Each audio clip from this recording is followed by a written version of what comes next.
पे लोगों से राय लेंगे कि देश में जो राजनीतिक माहौल है इस पे हम बात करेंगे। क्या नाम है भाई साहब? मेरा नाम सुनील सिंह है। सुनील सिंह जी, ये बताइए कि अभी जो माहौल गरमाया हुआ है देश में, राहुल गांधी ने जो मुद्दा उठाया है और नारा दे रहे हैं वो छोड़ गद्दी छोड़, क्या कहेंगे इस पे? मैं बिल्कुल कहूंगा कि बिल्कुल बेबुनियाद बातें कर रहे हैं आज राहुल गांधी। अगर पिछले वर्षों में आप देखें तो लगातार जब मनमोहन सिंह जी की सरकार बनी हुई थी केंद्र के अंदर, तो उस समय क्या वोट की चोरी नहीं हुई? तो इसका मतलब है कि देश में सबसे ज्यादा दिनों तक शासन करने वाली जो पार्टी है, तो उस समय उन्होंने भी वोट की चोरी की। ये आप अगर किसी के ऊपर उंगली उठाते हैं, अगर आप चुनाव आयोग के ऊपर उंगली उठाते हैं, तो ये सरासर गलत है। राजनीतिक पार्टियां तभी जीतती हैं जब हमारे देश की जनता, राज्य की जनता, चाहे वो पंचायत का चुनाव हो रहा हो, चाहे वो विधानसभा का चुनाव हो रहा हो या फिर लोकसभा का चुनाव हो रहा हो, जब तक मतदान के द्वारा उसकी गिनती नहीं होती है तब तक ये साबित नहीं होता कि कौन सी पार्टी जीत के आई है। तो आप किसी के ऊपर भी ये उंगली अगर उठाते हैं तो ये भी बिल्कुल बेबुनियाद है, बिल्कुल गलत है। क्योंकि आप उंगली किसी राजनीतिक पार्टी के ऊपर नहीं, बल्कि राज्य की जनता के ऊपर, देश की जनता के ऊपर उंगली उठाते हैं कि चुनाव आयोग गलत कर रहा है। चुनाव आयोग गलत नहीं कर रहा। अगर देश की जनता किसी भी राजनीतिक पार्टी को, चाहे वो कांग्रेस हो, आम आदमी पार्टी हो, बीजेपी हो, आरजेडी हो, या फिर कई ऐसी तमाम राजनीतिक पार्टियां, क्योंकि हमारे देश में हर रोज एक नई पार्टी का जन्म होता है। हमारे देश में जितनी जनसंख्या है उस हिसाब से हमारे देश में आप प्रतिदिन आप देखें हर 2 4 6 महीने में एक चुनाव होता है। तो सबसे पहले तो मैं ये कहूंगा कि इस 2 4 6 महीने में होने वाले चुनाव को अगर इकट्ठा कर दिया जाए तो हमारे देश का जो राजस्व है, जो खर्च है वो बचेगा, लोगों की परेशानियां जो है वो बचेंगी। हमारे देश की तमाम राजनीतिक पार्टियां जो हैं कहीं ना कहीं वो डेवलपमेंट का काम करेंगी। और एक बात मैं और कहना चाहूंगा देश की उन तमाम राजनीतिक पार्टियों से कि आप हमारे देश की जो जनता है, हमारे देश के जो नागरिक हैं, उनके ऊपर उंगली उठाना बंद करें, चुनाव आयोग के ऊपर उंगली उठाना बंद करें, जाति और धर्म के नाम पर वोट मांगना बंद करें, फ्री की राजनीति करना बंद करें। अगर आपको मुद्दा चाहिए, मुद्दे पे बात करना है, आप लोगों के शिक्षा पर, रोजगार पर, लोगों के एजुकेशन पे बात करें, ना कि जाति और धर्म के नाम पे हमारे देश के तमाम उन लोगों को लड़ाने का काम करें। अभी वोट चोरी की जैसे बात हो रही है, जैसे ठीक है, आपका कहना है कि पहले भी बैलेट से चुनाव होते थे और बैलेट पे भी बैलेट लूट लिए जाते थे, और आज जो है कह रहे हैं कि ईवीएम में गड़बड़ी की जाती है। तो अगर लोगों की संशय है या चुनावी पार्टियों का, राजनीतिक पार्टियों का संशय है, अगर चुनाव आयोग से इस बात की शिकायत है तो चुनाव आयोग को इस पे लोगों को विश्वास में लेना चाहिए या राजनीतिक पार्टियों को बिल्कुल विश्वास चुनाव में लेना आयोग चाहिए? को चाहे वो दिल्ली हो, चाहे वो देश हो, देश की राजधानी दिल्ली की ही अगर बात करूं तो आपने देखा होगा कि सन 2000 से लेकर 2010 तक में कांग्रेस के शासन काल में यहाँ की पूर्व मुख्यमंत्री शीला दीक्षित के द्वारा दिल्ली के अंदर जिस तरीके से विकास का कार्य किया गया, विकास की को प्रगति दिया गया, विकास को एक नया आयाम दिया गया, विकास के नाम पर दिल्ली के अंदर इतने सारे फ्लाईओवर्स बने, विकास के नाम पर हर चीज में काम किया गया। इसके बावजूद राजनीतिक पार्टियों के द्वारा ये शोर मचाया गया, घोटाला हुआ। मैं ये पूछता हूँ कि पिछले 12 वर्षों में आम आदमी पार्टी के द्वारा ऐसा क्या किया गया जो शीला दीक्षित करके नहीं गई थी? मैं तो ये कहता हूँ कि आज जो नई सरकार भारतीय जनता पार्टी की चुन के आई है, इसने भी अभी कुछ नहीं किया। जो भी किया हुआ दिल्ली के अंदर वो कांग्रेस के मुख्यमंत्री शीला दीक्षित के द्वारा किया गया है। अभी तीसरी अन्य पार्टी ने दिल्ली में कुछ नहीं किया। अगर दिल्ली में शीला दीक्षित सरकार का इतना बढ़िया काम था तो दिल्ली की जनता उनको क्यों नकार दिया? मैं यही कह रहा हूँ कि जनता जो है, आपने सुना होगा कि बिन मांगे मोती मिले, मांगे मिले ना भीख। तो बिना मांगे मोती मिलता है, और आप मांगिएगा, हाथ फैलाइएगा लोगों के आगे, तो आपको हो सकता है भीख में ना मिले। जब शीला दीक्षित जैसी मुख्यमंत्री जिन्होंने दिल्ली को विकास की एक नई दिशा दी, उस दिशा को यहाँ पर आम आदमी पार्टी के हमारे पूर्व मुख्यमंत्री अरविंद केजरीवाल ने पिछले 12 वर्षों में पीछे धकेलने का काम किया है। लेकिन कुछ नया नहीं हुआ, लोगों सिर्फ का फ्री की बातें कहना हुई। है कि जैसे एजुकेशन सिस्टम को इन्होंने ठीक किया, एजुकेशन सिस्टम आपके पास एक, आपके सामने एक एमसीडी का विद्यालय है, सरकारी विद्यालय, आप सामने कैमरा घुमा करके देखिए। इस विद्यालय के अंदर सिर्फ ये हुआ है कि इनकी बाहरी दीवारों पर टाइल्स और कुछ चिपका दिया गया है। मैं एक गरीब व्यक्ति हूँ, मैं अपने बच्चों को किसी प्राइवेट विद्यालय के अंदर 5,000, 8,000 या 10,000 फीस दे करके अगर पढ़ाने के योग्य नहीं हूँ, मेरे पास इतनी अगर आमदनी नहीं है, तो मैं अपने बच्चे को जाहिर सी बात है गवर्नमेंट स्कूल में भेजूंगा। लेकिन बाहरी दीवारों पर टाइल्स और बुच लगाने से शिक्षा के स्तर में सुधार नहीं होगा श्रीमान। शिक्षा के स्तर को अगर सुधारना है तो स्कूलों के अंदर शिक्षकों की नियुक्ति करनी जरूरी है। शिक्षकों की इतनी सारी वैकेंसियां खाली हैं। हम्म, दिल्ली शहर के, चाहे वो नगर निगम के विद्यालय हो, दिल्ली शहर के, जो देश की राजधानी दिल्ली है, नगर निगम के विद्यालय से लेके 5वीं से लेके 12वीं तक के स्कूल में अगर आप जाते हैं तो आपको देखने को मिलेगा कि एक क्लास के 5 सेक्शन होते हैं। Section class 1, section A B C D E। एक क्लास में कम से कम 40 बच्चे पढ़ने वाले होते हैं। आप जोड़िए कि अगर एक क्लास के 5 सेक्शन में 40 विद्यार्थी अगर पढ़ने वाले हैं और स्कूलों में शिक्षकों की संख्या है 15, 10, 20, जहां स्कूलों के अंदर शिक्षकों की संख्या होनी चाहिए 50, 55, 60। अच्छा ठीक है, ऐसा मान लीजिए जितनी भी राजनीतिक पार्टियां हैं, चुनाव के समय आपको आते हैं, लोक लुभाऊं वादा करती हैं। मैं देश की जनता से करवत यह विनती करूंगा कि किसी भी राजनीतिक पार्टी को, चाहे वो कोई सी भी राजनीतिक पार्टी हो, अगर आपसे आकर के जाति और धर्म के नाम पर वोट मांगती है तो आप उससे हाथ जोड़ें, उससे दरकिनार करें। आप वोट कीजिए ऐसी राजनीतिक पार्टी को जो आपके बच्चों के भविष्य के बारे में सोचे, आपके बच्चों के शिक्षा के बारे में सोचे। लेकिन ये तो सारी पार्टियां कहती है ना, चुनाव के समय सारी पार्टियां कहती हैं, फिर वो चुनाव के जीतने के बाद वो मुकर जाती हैं अपने वादे से। जाती हैं तो क्या करेंगे? हमारे देश की राजनीतिक व्यवस्था आज ऐसी है कि हमारे देश के परम पूज्य संविधान रचयिता बाबा साहब का जब हमारे देश के गृह मंत्री अपमान कर सकते हैं तो फिर बाकी लोगों की क्या गिनती है हमारे देश में? बाकी लोगों के लिए आप क्या चाहते हैं? हमारे देश की राजनीतिक पार्टियां हमारे देश के लोगों को जाति और मजहब के नाम पे बांट रही हैं। लोग अगर इस बात को समझ जाएं तो उस दिन हमारे देश में जाति और धर्म के नाम पे लड़ाई नहीं होगी। हमारे देश के अंदर लड़ाई होगी कि मेरे बच्चों को शिक्षा क्यों नहीं, मेरे परिवार के लोगों को नौकरी क्यों नहीं। मतलब आपका कहना है कि इलेक्शन जो है, सर क्या कहना है आपका? क्या नाम है सर? मैं कुछ नहीं, किस मुद्दे पे चुनाव होना चाहिए आज? बोल दिया उन्होंने, बहुत आप कुछ कहेंगे?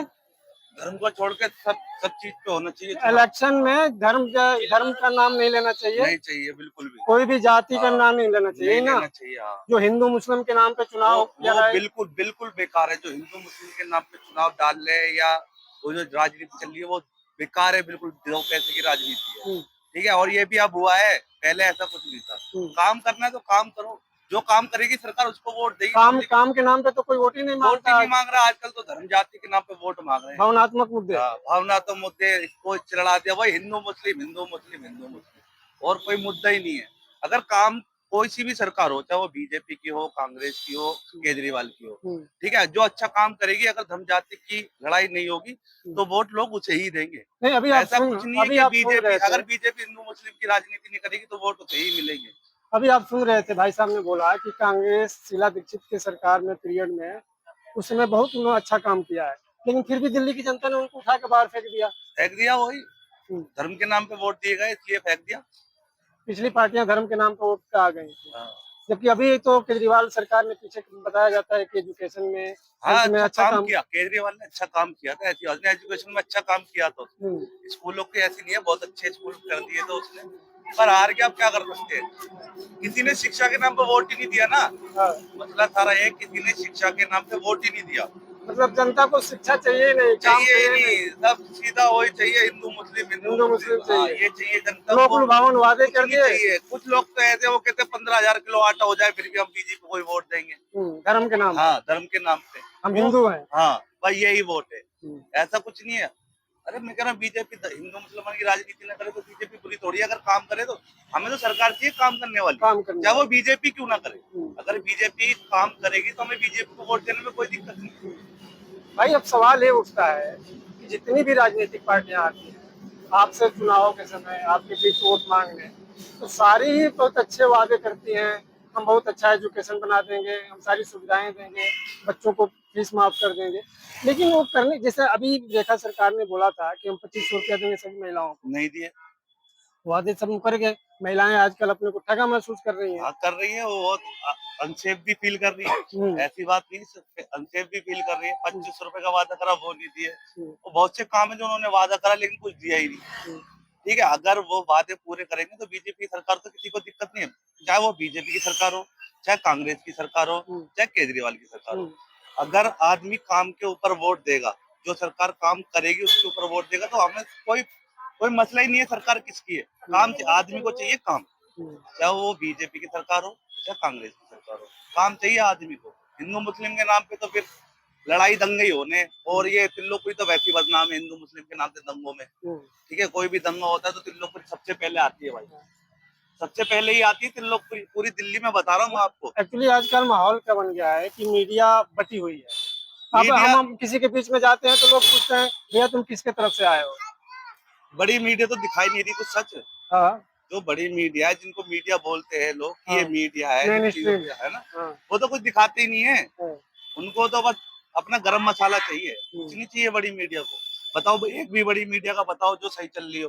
हम्म, अभी चुनाव आयोग का मुद्दा चल रहा है कि वोट चोरी वोट चोरी, कुछ आया होगा जब भी तो वोट चोरी का मुद्दा चल रहा है, हम्म। या ऐसी तो कोई नहीं। जो लिस्ट आई है उसके उन्होंने हिसाब से सबूत दे रहे हैं इस बात का। सबूत दे रहे हैं ना, हाँ, दे रहे हैं। वो क्या नाम है, कोई सी फिल्म का वो है, वो विलन, उसके नाम से वोट डला, वो वहाँ की फिल्म है हॉलीवुड की, नाम उसका पहचान पत्र यहाँ का बना हुआ है, आधार कार्ड बताओ। मोहम्मद यहाँ से वहां से यहाँ डालने आया है वोट, आदमी भी नहीं है वो, किसी फिल्म का विलन दे रखा है कि आज ये वोट डाल के गया है। मतलब कहीं ना कहीं आपको लग रहा है कि दाल में काला है। दाल में काला है, जब तो लिस्ट निकल के आई है। ऐसा तो है नहीं कि भाई अपनी तरफ से बना दी होगी किसी ने। चुनाव आयोग से ही तो निकली है वो लिस्ट, जो वो लिस्ट निकली है वो चुनाव आयोग से ही तो निकली है। लेकिन सत्ता पक्ष का कहना यह है कि भाई जहाँ पे अदर पार्टी के लोग जीत जाते हैं तो वहाँ तो वोट ठीक होता है, जहाँ पे बीजेपी जीतती हो तो कहते हैं कि ईवीएम गड़बड़ी हो गई, वोट चोरी हो गई। बीजेपी जीती और अदर पार्टी को जीती कहाँ है? हाँ, नहीं कई जगह अगर जीतती वो कहीं और जीत रहे हैं, ठीक है, है। उनका भी निकलवाओ, हम्म, जरूरी नहीं है। अगर अदर पार्टी कहीं जीत रही है तो उनको भी देखा जाए, ऐसी कोई बात नहीं है। उनका भी दिखा जाए कि भाई यहाँ कैसे जीते कैसे नहीं जीते। जब बीजेपी का निकल सकता है तो उनका भी निकल सकता है, लिस्ट तो उनकी भी निकल सकती है, उनको भी चेक कराओ, अगर वो गलत होंगे तो वो भी। तो अगर ये कहना ये है कि अगर चुनाव आयोग पे उंगली उठ रही है, संशय आ रहा है। चुनाव आयोग पर उंगली उठ रही है, चुनाव आयोग कहता है कि हमने चोरी नहीं की, तो सामने आए खुल के। तो अभी जो तक एक भी मीडिया में बताओ चुनाव आयोग का वो अभी तक आया है? आया किसी भी मीडिया ने दिखाया कि चुनाव आयोग गलत है या नहीं है? तो नहीं चुनाव दिखाया। आयोग तो आरोप वो लगा। गलत है इसीलिए तो नहीं आ रहा सामने, वो गलत है इसलिए तो सामने नहीं आ रहा। अगर वो गलत नहीं होता तो आके फेस करता ना। तो कह रहे हैं कि जो चुनाव आयोग पे आरोप लगा रहा है वो सीधा कह रहे हैं कि भैया आप हमें हलफनामा दो, लिख के दो। क्या लिख के दो? भैया आपने जो आरोप लगाया वो सही है, अगर नहीं सही निकला तो फिर आपको उसका जुर्माना लगाना पड़ेगा, देना पड़ेगा। जो जो जो लिस्ट निकल के आई है वो गलत है सही है? ये तो कहना पड़ेगा ना, लेकिन इसके पहले भी हलफनामे दिए गए थे। जो दिख रहा है, जो फैक्ट है, ये दिख रहा है, ये जो लिस्ट निकल के आई है उसको तो मानोगे आप? कई जगह से निकल के आ रहा है। कई जगह ऐसा तो नहीं है कि वो झूठा है। अभी हरियाणा, अगर वो झूठा है तो आप उसको साबित करो कि ये झूठा है। अभी एक हरियाणा का सरपंच का मामला था। हाँ, ईवीएम में 3 साल बाद उसको सुप्रीम कोर्ट में वो खुलवाया। जीता ना, उसने खोला तो वो जीता हारा ना, हुआ जो हारा प्रत्याशी था वो जीता ना। हाँ जीत तो गया। जो गलत फैसला था इसलिए तो वो ये तो जीता जागता सबूत है। सबूत है ना। फिर बताओ क्या करोगे जब सुप्रीम कोर्ट ने कर दिया? सुप्रीम कोर्ट तो कोई ऊपर है? सुप्रीम कोर्ट की बात तो मानोगे या उसकी भी बात ठुकरा दोगे? चलो हम कह रहे हैं कि हम बीजेपी से खिलस्ते हैं, हम खुद को रख के कह रहा हूँ, मैं किसी को रख के नहीं कह रहा। चलो जी, मैं बीजेपी को बुरा मानता हूँ, ठीक है, मैं मानता हूँ, सुप्रीम कोर्ट तो नहीं मानता। सुप्रीम कोर्ट तो फैसला सही करेगा या वो भी गलत करेगा फैसला? सुप्रीम कोर्ट का फैसला तो मानोगे ही। सर्वमान्य। फिर अगर वो चुनाव आयोग गलत नहीं तो आके सामना करे, जो लिस्ट विस्ट निकाली, जो कानून है, जो प्रोसीजर है, उसका सामना करे, कोई दिक्कत नहीं है। अगर वो गलत होंगे तो वो गलत माने जाएंगे। अगर आप गलत हो तो इसका मतलब आप भाग रहे हो तो आप गलत हो। अगर मैं सही हूँ, ठीक है, और मैं भाग रहा हूँ तो मैं गलत ही कहलाऊंगा आपकी नजरों में। चलिए अभी ये रेखा सरकार की भी हो गई 4-5 साल, क्या लगता है कितना अच्छा काम हुआ है नहीं हुआ है? काम तो मेरे ख्याल से मैं एक भी काम नहीं गिना सकता क्या, अभी तो कुछ मेरी भी नजर नहीं, में तो कोई काम नहीं है। क्योंकि वो पहले ही तो अपने वादे पे वो पीछे वादे हट गई। पूरे कर लिए, झुग्गी झोपड़ी का मना करा था वो तोड़ दी। फिर वो बोलते हैं कि जो सरकार आई है वही टूटेगी। हाँ, समझ रहे हो? उसमें काम, ये काम थोड़ी ना कराए, तो साफ कराए। ये दिल्ली साफ कर रहे हैं, दिल्ली को जो कर रहे हैं साफ कर रहे हैं। अब क्या पता उनकी नजर में यही काम हो, सरकार की नजर में लेकिन यही अभी काम अभी हो। तो उन्होंने रोक दिया है इस काम को, पहले था मामला तोड़ने ओड़ने का। अब रोक दिया ना, आधे तो बर्बाद कर ही दिए। मैं परिवार में से 10 आदमी से 5 आदमियों को मार दूं और बोलूं 5 को छोड़ दिया है मैंने, छोड़ने पे सही कहलाओगे? जो मार दिया उसे भूल जाओगे?